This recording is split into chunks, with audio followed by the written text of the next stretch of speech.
Today we're at Romnos. The city of Imbros. Delphi. Let's go to Crete. Let's go to Crete. We're in the ancient city of Corinth. We're in Mycenae. By the way, it was a dog. Okay, Nice, anyway. very nice.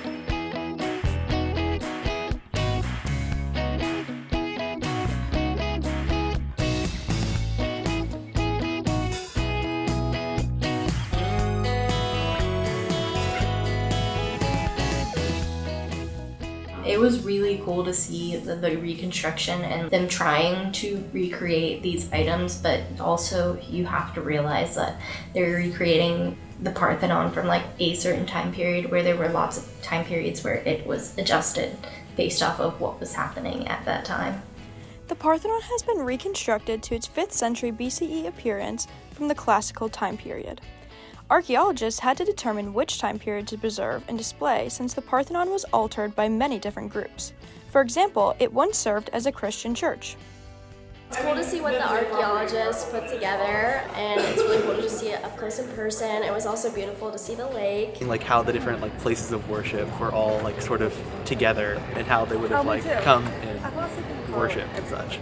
One of the benefits of seeing an archaeological site in person is getting a sense of scale. While walking through the physical space, you can discover the traffic patterns and perspectives of a person during the historical time period. Clearly the older stuff that was original was very worn down, and the newer stuff was clearly didn't look as worn.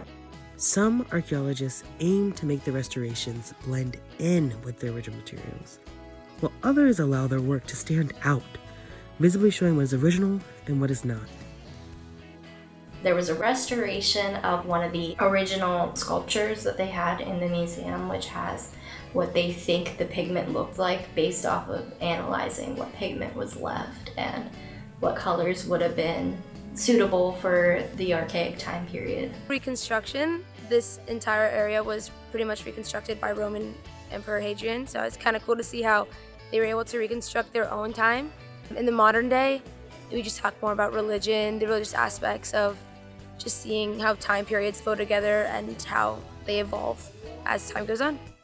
We had class this morning from 10 to 12 where we kind of talked about what we've been learning and how it all connects. Because a big part of the course is heritage. Obviously, there's a lot of different civilizations and communities and city-states that donated stuff to the site and contributed to it in some way. So in that way, they're all a part of its heritage, which means that this site has a very multifaceted heritage and really unique heritage that I don't think you find a lot in many ancient sites in general, but especially also sites in ancient Greece.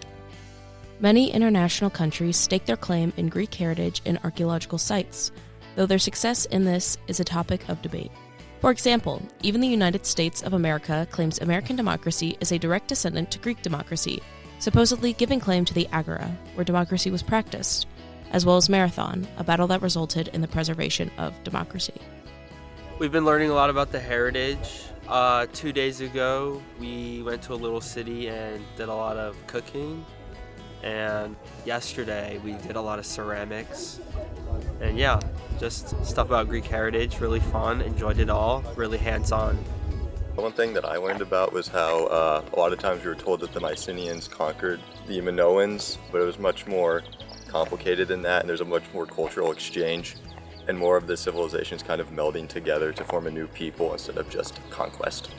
So one of the big themes of the course is learning about underrepresented people in history and how history is written can sway our perceptions of different things. And I think this is a great example of how misrepresenting that based on insufficient evidence can lead us to view it in a different light.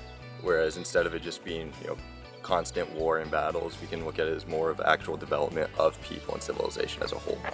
It was our last doctoral interview talk, so that was pretty cool, but kind of sad because you learn a lot. This trip has been a lot of learning. We're reaching the end, so I'm almost learned out, but I was glad we came.